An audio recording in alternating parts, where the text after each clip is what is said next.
Hey, single roses, welcome or welcome back to I Buy My Own Roses podcast. It is me, Ariel. I am so glad you are here and I hope you are doing well. If you are new here, I Buy My Own Roses is a self love podcast where I encourage Black women to build and live fulfilling lives with or without a romantic partner. I am also an advocate for women's reproductive rights, specifically our right to not reproduce. If you are interested in single woman content, child free woman content, you have come to the right place and I hope you will stick around. Today's episode is one you do not want to miss, especially if you've ever felt uncertain about how to start investing or how to take control of your financial future. Our guest, Malika, is a money coach with a powerful story and a wealth of knowledge to share. She was a single mom who spent almost 10 years on welfare, but investing in the stock market changed her life.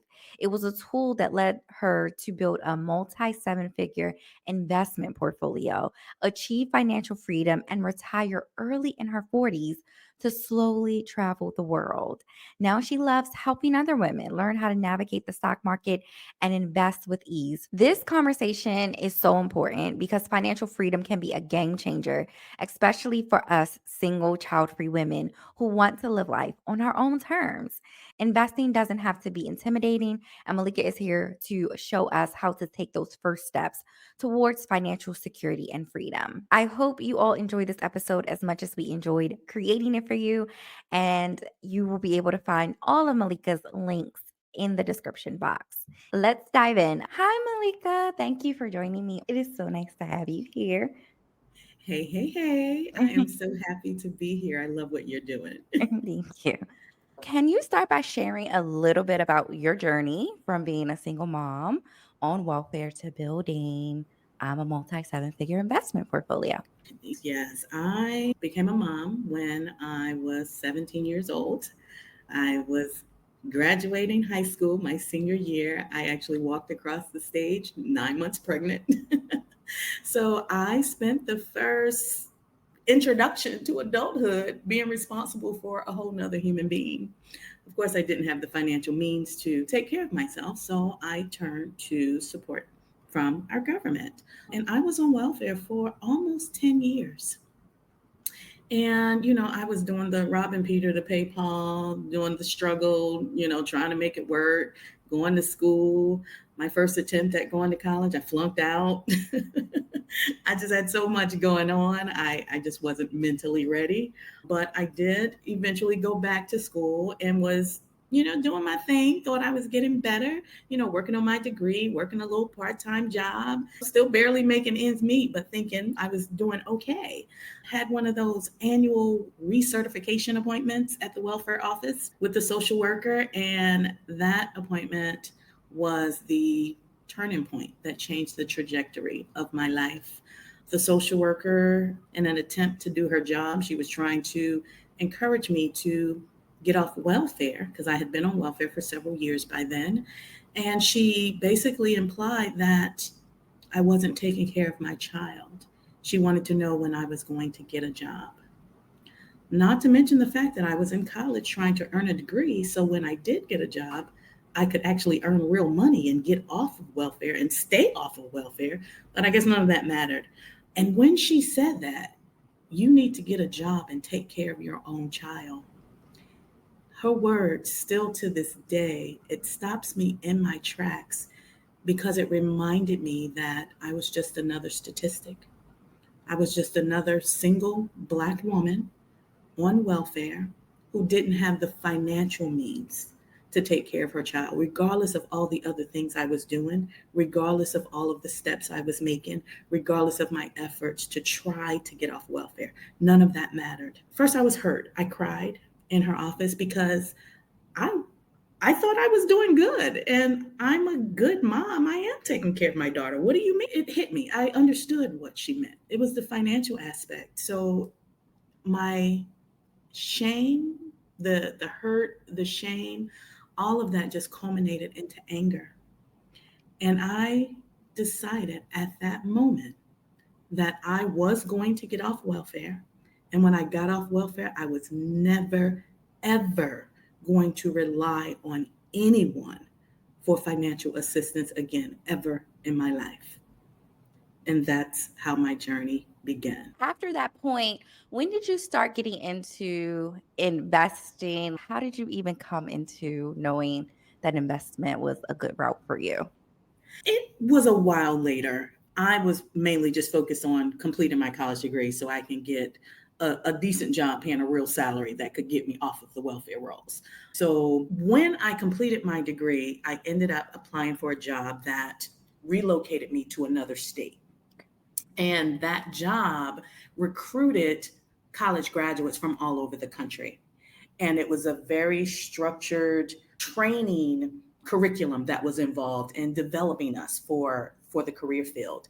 And I was so grateful to be in that learning environment and being able to actually earn an income and, start the path towards my career, because I was surrounded by people that I had never been surrounded by before. My background was a background of poverty. So to be relocated to this new state, to meet all of these other, for lack of a better word, movers and shakers, and then to be exposed to this career field with so many successful people. And not to mention, I was relocated to the Washington, D.C. area. So to be surrounded by people that looked like me, that was doing well in life, that was earning a really, really good salary and living comfortably, at least from what I could see. It was so inspirational to me. And part of the training program, I was partnered with a sponsor. And the sponsor was someone that had already completed the program and was more advanced in their career. And I don't believe in coincidence. I truly, truly believe that God aligned us. It was another Black woman who was also a single mother. She introduced me to the concept of investing. I wasn't mentally prepared to learn how to invest at that time, but she was mentoring me and pouring so much into me. So she was just sharing everything she knew, and it planted the seed. That was my first introduction to investing. Let's talk a little bit about money management. Mhm. How should women prioritize finding the money to save, invest versus spending in order to make our money do more for us and go those different places? Yes, that's a very, very good question. And it's a perfect segue from where we just left off, because for so many of us, especially if we come from a background of poverty or come from just a working class background where we're not used to having excess income or extra income. And then we get that first opportunity or that first job and we start making a little bit of money. Our first instinct is to just start spending and buying all the things that we had been deprived of and buying all the things that we desired. Would say that is a normal reaction to want to spend, and buy all the things.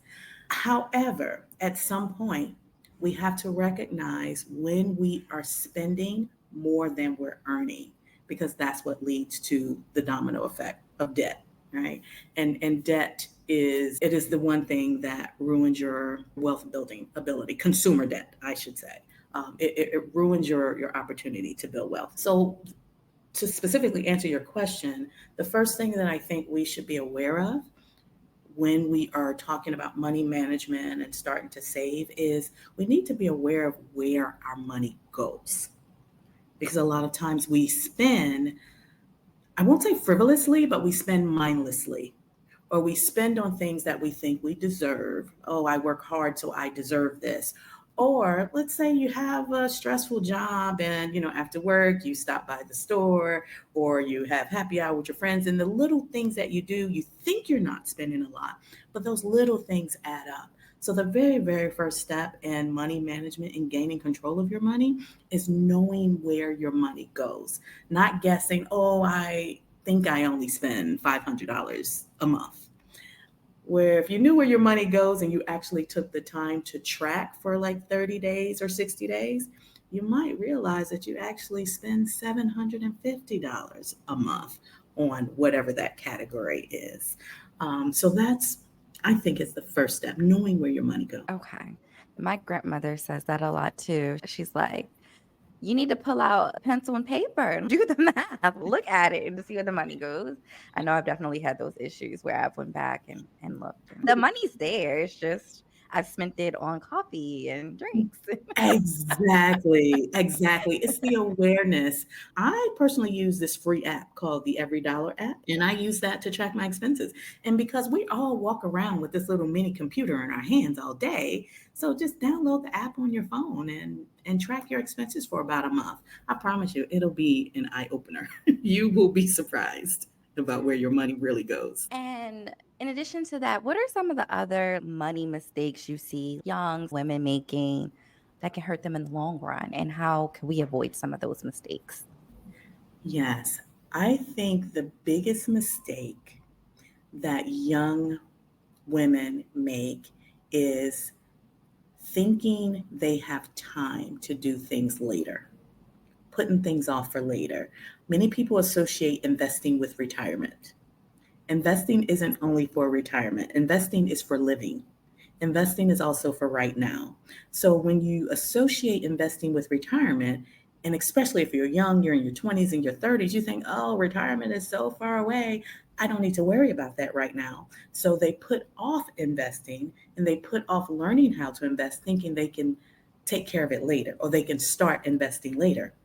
However, the biggest benefit to investing that you miss out on when you don't start early is the benefit of time. The benefit of time helps your money to grow faster versus when you start later and you have to put more money in your account in order to get the same results.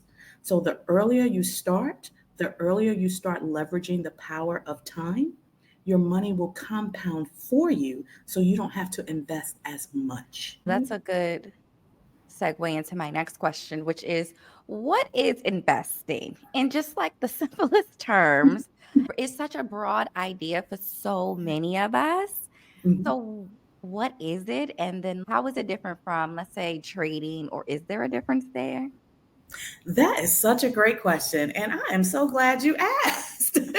Yes, there is a difference. So, the general concept of investing is exchanging your resources, which is usually money, right? Exchanging your resources for an asset that has value and that value will appreciate over time to create more money for you, but you don't have to work to create that extra money. Your asset creates that money for you. So when you exchange your money to buy an asset that is a good quality asset that will appreciate in value over time, you're investing.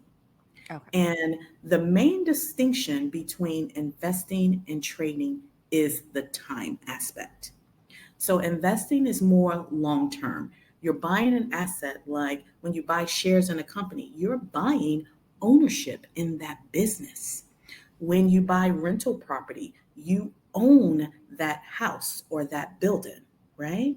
So Mhm. you're buying an asset, but it takes time for that asset to appreciate. The longer you own it, the more it appreciates, the more wealth you build when you invest, right? Trading, I usually say to my clients, trading creates income, investing builds wealth. So trading is more short term. You're not buying with the intent of owning, you're buying just with the intent of creating income.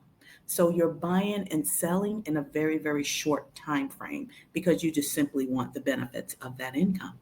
But Okay. trading is a lot more risky than investing because of the shorter time frame. You have to develop the skill to learn how to trade because you're assuming a much higher risk when you're trading. What are some basic investment terms that we should know, like stock, index fund, those types of things? Yeah, What okay. I'm loving this conversation. I love this. Okay, so in general, a lot of women specifically, they feel very intimidated by the stock market because they think the stock market is some scary, complex machine and you can lose all your money, right? I liked, in terms of like a general term, I like to start there. What is the stock market? I like to associate the stock market with any other retail store where you shop, Okay. right? You go to the farmer's market. and you buy your fruits and your vegetables. You go to Walmart or Target and you buy your household goods. You go to Neiman Marcus or you go to whatever your favorite store in the mall is, H&M, and you buy your clothes. So anywhere you go to shop, you're giving them your money in exchange for something. The stock market is simply the same thing. It's a market, and the thing that you buy is stocks and bonds, right? You're exchanging your money for that asset that has value versus going to a store and exchanging your money for something that has no value, that once you use it, it's going to be useless or you'll throw it away eventually, right? But it's a market and it's nothing to be afraid of because it's just a place where you go to shop, and it's one of my favorite places to shop. And Yeah. where is that place? Where do we go? We know where to go get coffee, like where do I go to get to get the Yeah, so in order to shop at the quote unquote, this is a podcast, I know, so you can't see me, but in order to shop at the quote unquote stock market, you have to have a broker to help you do the shopping. Okay. It's similar to, let's say you go to the farmer's market and there's a helper at the market that walks around holding your basket for you, Okay. right? And you're just telling your helper, you're pointing out all the things that you want to buy. I want that watermelon, I want that pineapple, I want those green apples, and they go get it for you and put it in your basket. So you need a broker that serves as the intermediary between you and the market. So your broker are the companies that I'm sure you've heard of, like Charles Schwab, Fidelity, Vanguard. I know another popular one with the younger people is Robinhood. So those are brokers, and you place your order with the broker, and the broker goes and get it for you, and they buy it and they put it in your basket or in your brokerage account. Okay. Yeah, I'm glad you explained it that way. No, that's really good. That's really good. I Yes. promise you, investing is not as hard as the finance bros make it seem. It really isn't. And that's one of the reasons why I only teach women how to invest, because they make it seem so complicated and it's not. Yeah. And that's why we feel intimidated, because we think it's hard, we think it's scary, and it's Yeah. not. Yeah. If someone wanted to get started, how much could we ideally start with to just like get in the game and just get a little bit of experience with it? Mhm. You know, believe it or not, the way the investing system is set up now, it has evolved a lot over time. So many people assume that you need a lot of money to start. But these days, you will not believe me, but you only need about $5 to start Oh, investing, because a lot of brokerages these days allow you to buy what's called fractional shares. So, for example, the ticker symbol for Target is TGT, okay. and Target is currently priced at 135.76. So let's say you love shopping at Target, you want to own shares of Target, you want to be a partial owner of Target, but you don't have $135.76. Let's say you only have $10. Okay. Your broker allows you to buy fractional shares. So you can take that $10, you can tell your broker, I want to own some shares of Target. So your broker will take your $10 and purchase you a fractional share that's equivalent to the $10.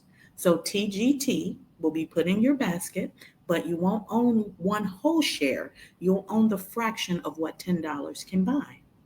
So the whole concept of investing is you want to continue to invest. You want to continue to add money so your ownership can increase. How often should we be adding money? Is there like a strategy or schedule we should be on? Yes, there are lots of different strategies, but for a beginner that is completely new to the stock market that just want to get started, I would suggest don't get caught up in the strategies. Don't get caught up in trying to do everything exactly right, because then you're going to feel like you messed up if you didn't do something right.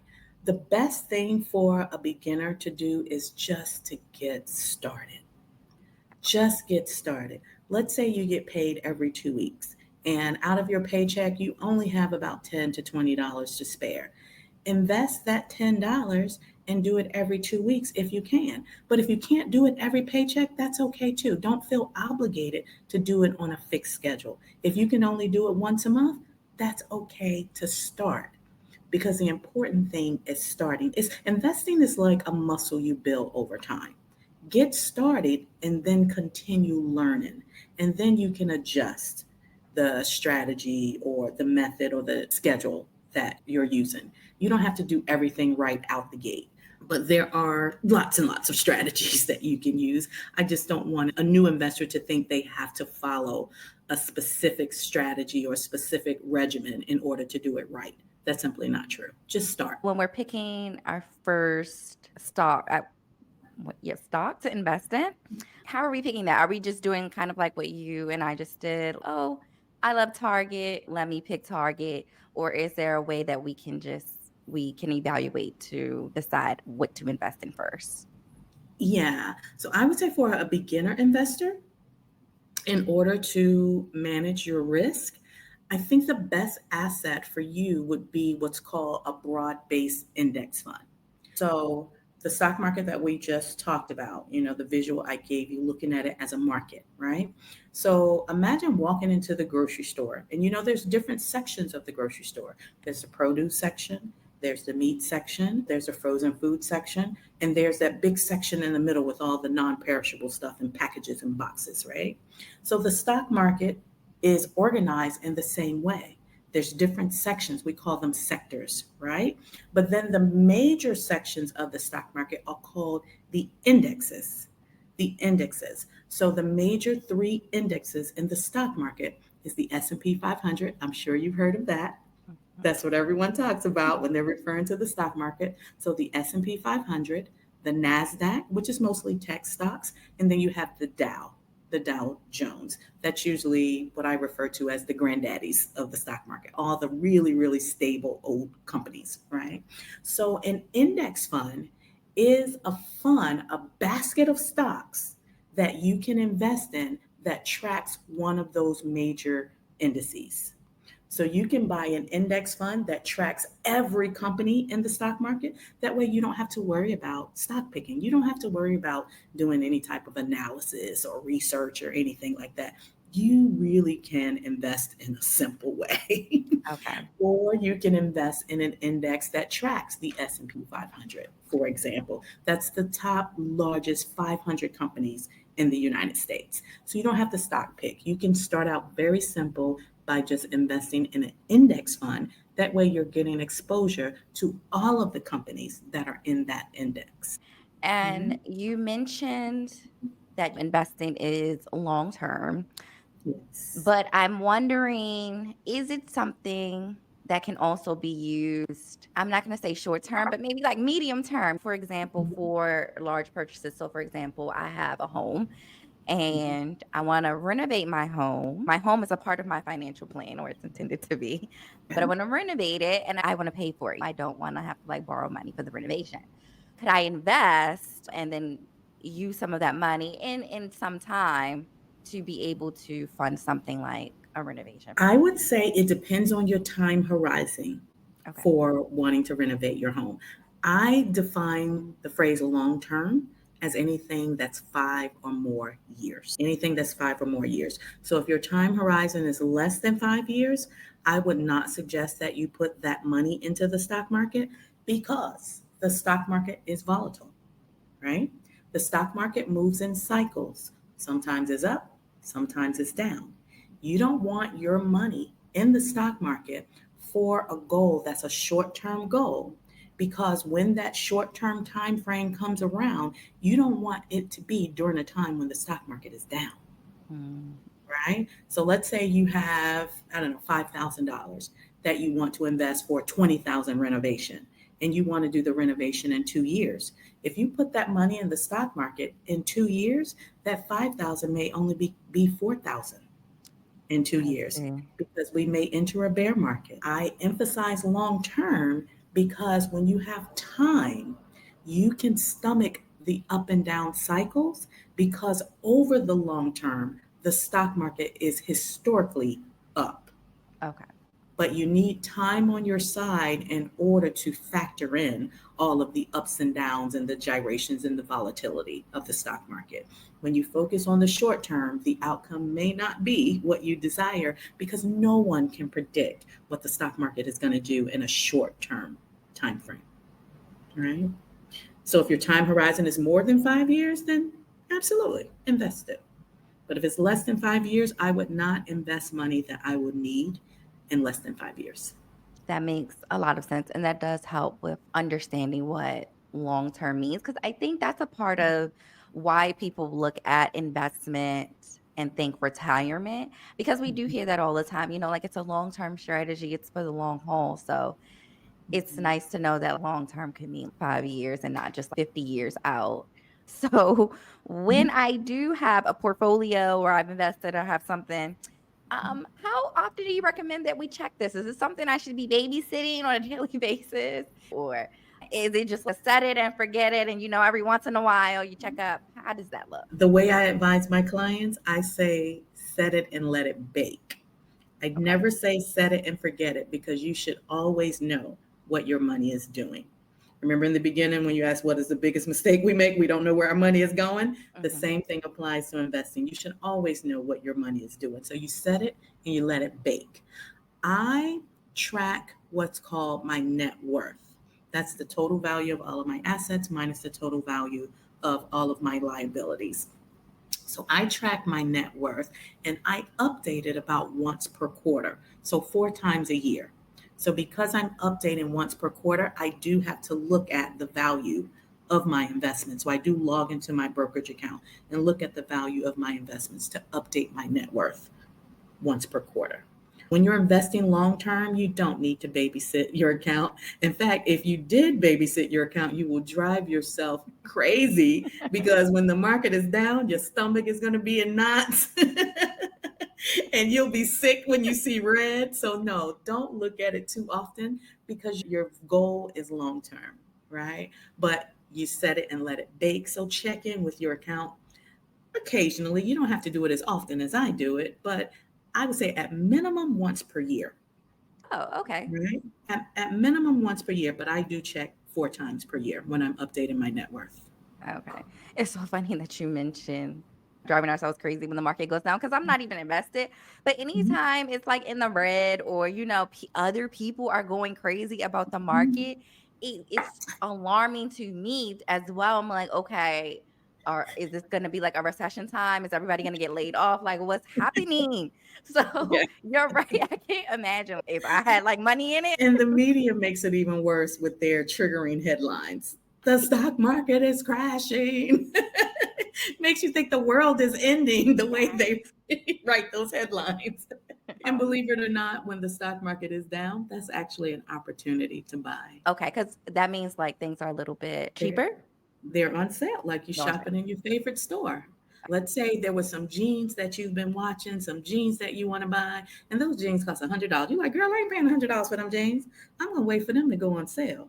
And then you go in that store one Saturday morning and they're marked down to $69.99. You buying them jeans? Or you yeah. gonna wait till they go back up? I'm buying my favorite companies when I see that sale price. The stock market goes down. You were able to retire in your 40s, correct? Yes, ma'am. Because of the Consider stock market. because of the stock market. So you consider yourself work optional? Work optional. I Yes. love that. That's nice. Yes. Yeah. And I don't like to use the word retirement because I'm still in my 40s and people associate retirement with 60s and 70s. And Mhm. I'm not sitting on a porch rocking in a rocking chair. I'm Yeah. traveling the world, right? So I technically don't have to work anymore. So I prefer to use the term work optional because I haven't worked since May 2022. I now live off of my assets. I've accumulated enough assets. I own enough shares that generate the income for me to live on.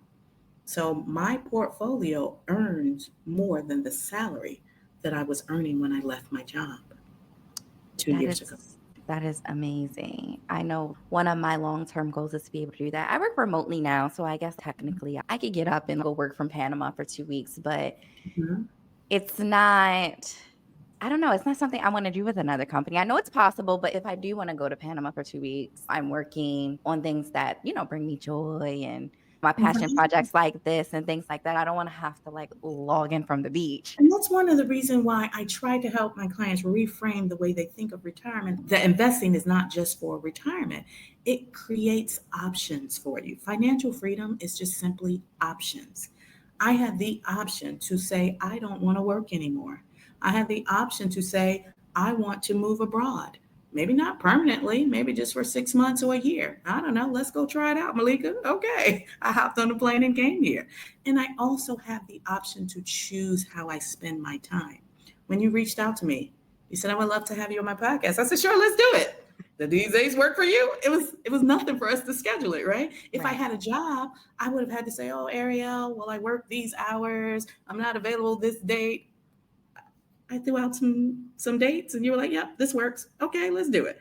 I have options that give me freedom to choose how I want to spend my time. So that's really what financial freedom does for you. It's not just for retirement. You can choose what you want to do in your 40s if you start investing early Okay. because time compounds your wealth for you. My grandmother listens to my podcast, and I know she is going to cringe when she hears me ask you this next question. You retired in your 40s and you're still in your 40s. So, like, Mhm. how long did it take you, in a general sense, to get from where you were to where you are now with stock? Well, first of all, hey, Grandma. But and remember, I started late in life. So I was on welfare for almost 10 years, Okay. so from a teenage single mom, 17 to 27 on welfare, right? I didn't start my career till my late 20s. And then I left my career in my 40s. So you can do that math, right? Uh-huh. I was prepared to walk away from my job about 5 to 7 years before I actually made the decision to do so. Wow, that's encouraging. And I say my grandmother would cringe because one of the things she talks about with our generation is that time limit. We want things instantly. We want what you have, like, tomorrow. So but I do like to ask the question because for me, sometimes when things I feel like they're too long, it feels like a mountain, right? Like, I can't even climb this Yes. mountain, why even start? But Yes. when you hear that it's gonna take a while, but that length of time could be reasonable, it's a lot more helpful. And here is what I would suggest you think about anytime your mind says, oh my God, that's going to take too long. If you are blessed to continue living, the time is going to pass anyway. The time is going to pass anyway. So, Ariel, I don't know how old you are, but let's say you're 30 and you think starting now to create the life you desire when you're 40. Oh my goodness, that's 10 years. That's such a long time. If you don't start now and you're blessed to continue living, you're going to turn 40 anyway. The time is still going to pass. And then when you turn 40, you have nothing because you didn't start. Right? And I view retirement as a way of taking care of my future self. So when you're working today, you're paying bills today, but don't forget Ariel of the future. By investing, that's a way of taking care of future Ariel to make her life easier than what your life currently is right now.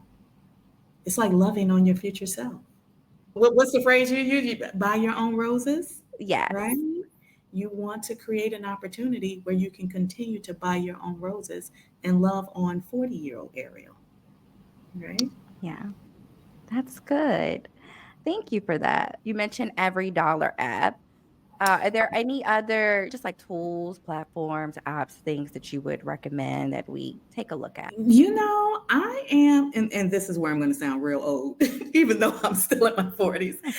I don't use a lot of financial apps. Every Okay, Dollar is the only one I use, only because it just makes it easier and more seamless when I'm tracking my expenses. I'm a really old fashioned girl. I like spreadsheets. I track my net worth manually because I like seeing the numbers. I like plugging it in myself. And what I find when I do things manually, it makes me more aware of what's happening versus when you use an app or you let the app do the calculation. It's kind of like out of sight, out of mind. So you do things mindlessly. And that's one of the things that we need to avoid when it comes to our money. We need to be aware of what our money is doing. We need to be aware of where our money is going. So by manually doing things, it sounds very archaic, very old fashioned, but in the beginning, to help you build that awareness muscle, I find doing things manually helps the best. But the Every Dollar app is the only app I use when I'm managing my money. There are things that I do on the computer, like when I'm looking at charts, when I'm trading, but that's not anything I would suggest for a Okay. beginner investor. So other than like your brokerage account that you use, most brokerage accounts also have apps that you can download on your phone just so you can look at your account. But in terms of managing my money, I'm an old fashioned girl. I like spreadsheets. I'll give you the floor. Is there anything that we didn't talk about or any advice you'd have that you'd want to leave the audience with? Yes, I want to leave your audience with like a general financial plan to consider Okay. if you want to set yourself up for financial success, right? So we talked about the knowing where your money goes and be in tracking your expenses, right? That will open up so much awareness and it will give you data to help you decide how you want to adjust things, right? And when you make that decision to make, whatever financial adjustments you need to make, let's say you want to save more and you realize you spend way too much on Uber Eats or DoorDash and you want to reallocate that money to savings. I would say the second thing that all women, especially single women, should be to save what I call a peace fund. I don't like using the word emergency fund because it has a negative connotation, but a peace fund. In a peace fund, it literally gives you peace when life happens because money is one less thing you have to worry about, right? So your peace fund is typically 3 to 6 months of your living expenses. And that will bring you peace when your tire go flat or when you're sick and you need to take off work and let's say you don't have any vacation time so you may have a couple of days without pay. Your peace fund will fill in the gap. Or you get laid off and you're in between jobs. That peace fund will alleviate a lot of stress and anxiety. So ladies, please build a peace fund. The third thing I would say is eliminate high interest debt. And the high interest debt is usually the consumer debt that has double digit interest rates, your credit card debt. So if you don't have a plan to get out of credit card debt, I would strongly suggest that you establish one because debt is the thief of financial freedom. As long as you owe someone else and you're paying double digit interest rates, you're constantly working for them instead of working for future Ariel, right? So stop the bleeding at least. Even if you don't have a plan yet to pay it off, at least stop the bleeding. Don't add any new credit card debt, right? And then work with a financial coach. Reach out to me if you need help. There's so many resources on the internet, YouTube University or podcasts. There are financial podcasts out there. Or read like financial books to learn strategies on how to get out of debt. But you want to eliminate that high interest debt because it's stealing from your future. The next step, so that's three: knowing where your money goes, saving your peace fund, eliminating high interest debt. And I'm emphasizing high interest because I'm not talking about, your home loan, your home mortgage, your student loans, any debt that's at a reasonable rate. But that high interest debt is a killer.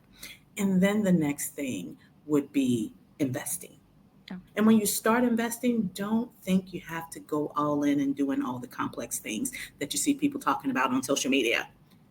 You don't have to do any of that. You can build wealth by keeping it simple. And keeping it simple for a beginner is getting the match from your 401k. If your employer matches your 401k, invest enough to get the match, right? And then next, open a Roth IRA. A Roth IRA is a retirement account. I know we said investing is not just for retirement, but it is a retirement account that I love because the money you put in, when you invest it, it grows tax free. So if you invest $5,000 in a Roth IRA and over 10 years that 5,000 becomes 10,000 or 20,000, all of that growth is tax free. It's money that you will not have to pay taxes on in retirement. So I love the Roth IRA for that. So those are the the tips and the steps in terms of creating a financial plan for success that I would love to leave with you and your audience to consider. You mentioned books. Are there any books that you like for finance? Yes.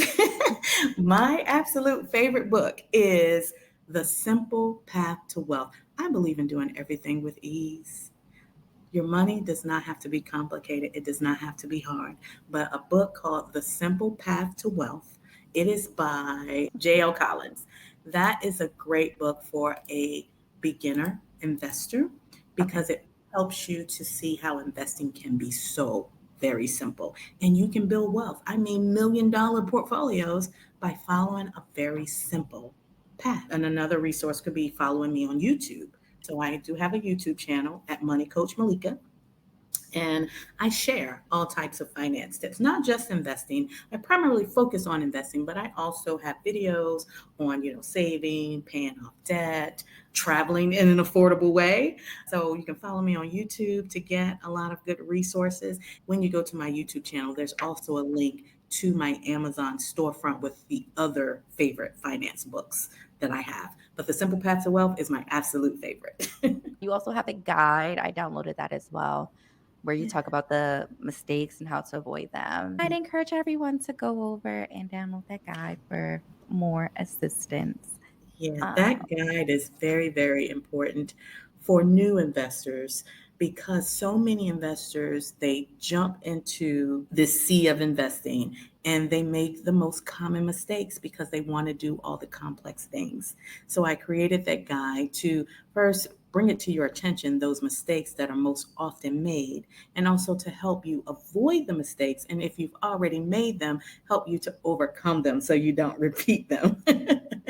And then the last one that's in that guide, I also give you some ideas on how you can start investing properly. well, thank you so much. This conversation was so helpful. It definitely gave me a lot of ease around the idea of investing and it's made me feel like I can start. I can try it out in a simple and easy manner. I appreciate the work that you do. I follow you on YouTube. Your content is really great. It's really inspiring. Oh, well, thank you. I'm so happy to hear that. And I'm happy to be here.